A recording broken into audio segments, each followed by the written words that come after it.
Shane here, GTC. Guys, welcome back. Hey, I just want to do a quick video discussing California's recent decision from the board, now not approved at the federal level, but approved at the California level, for cars, gas-powered cars being banned, the sales, by 2035.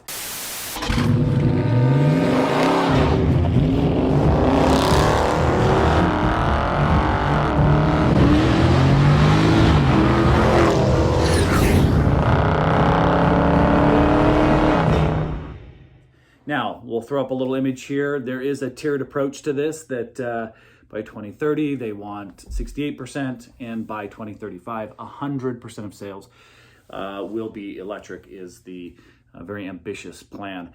Now, I think that there's gonna be a lot of pushback, and I get it. Guys, I'm not gonna try and get political here, but I get the emissions and I get the push for, clean air, but I just, I'm having a hard time wrapping my brain around this because a couple of reasons. One is, let me give you some stats from what I remember. So currently right now, there's about 1.13 million electric vehicles in California.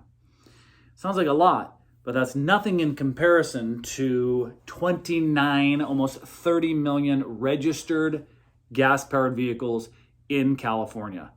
30 million, 1.13 million. It's a lot of cars, gas-powered cars in California right now. And it doesn't mean that by 2035 they all go away. It's going to be very difficult to maintain and register and have a gas-powered vehicle. They're going to force it in some way or another. They don't want gas-powered vehicles anymore. They don't want the emissions. They don't want the oil. And so if you think about it, if all these cars are being phased out, you've got about 8,200 gas stations in California right now. They're going to start to go, well, I'm seeing less sales. This isn't a sustainable business. So maybe they convert to power charging stations. Who knows? So those go away. What happens to your mechanics that are working on cars in 10 or 15 years and they're just like, yeah, we don't work on cars anymore. Maybe they go away. What about your quick lubes and your oil change places, and those become difficult to find? And then what happens when you're the only guy in your neighborhood that has a internal combustion engine? How do you think you're going to be looked at? You fire it up and people are going to give you the same sort of glare like people that didn't wear a mask. Okay? I don't want to get political, but you'd be that guy that's like, oh, driving a smelly gas-powered car. And then what they're probably going to do is they're going to say, oh, okay, so you don't want to go electric. You want to keep your gas-powered polluting car.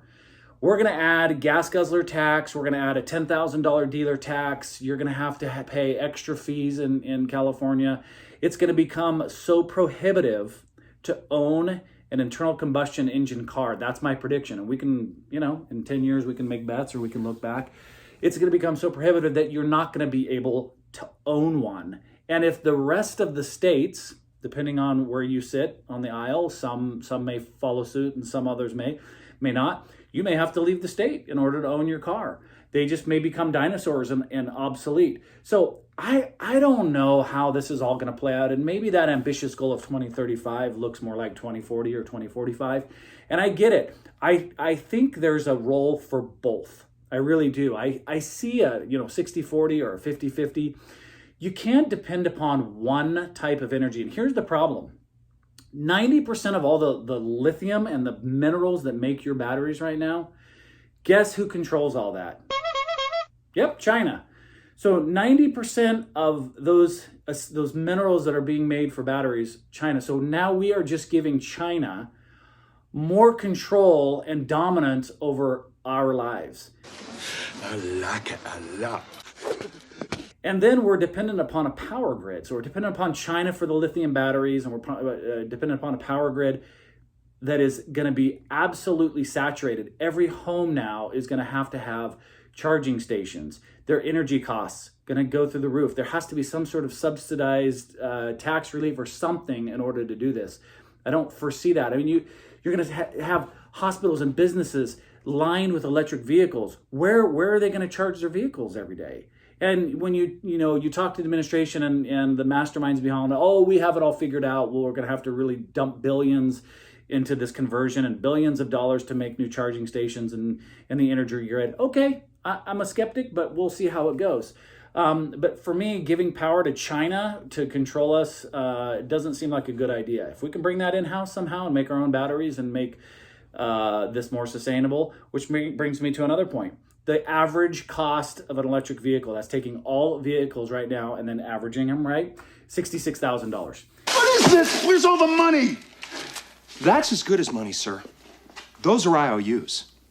That's a hefty cost for most people. Now, there are some cheaper in the $35,000, $40,000 range, but where does the average person who may live in an apartment complex, who has maybe a single garage, San Francisco, the Bay Area, where they have a single garage, old home, don't have the ability to charge multiple vehicles or store multiple vehicles, where's that going to happen, right? So and how is the affordability's got to get better? It's got to come down to where people are feeling comfortable that that's actually achievable, and something that they can go out and purchase a family vehicle. But $66,000, no thanks.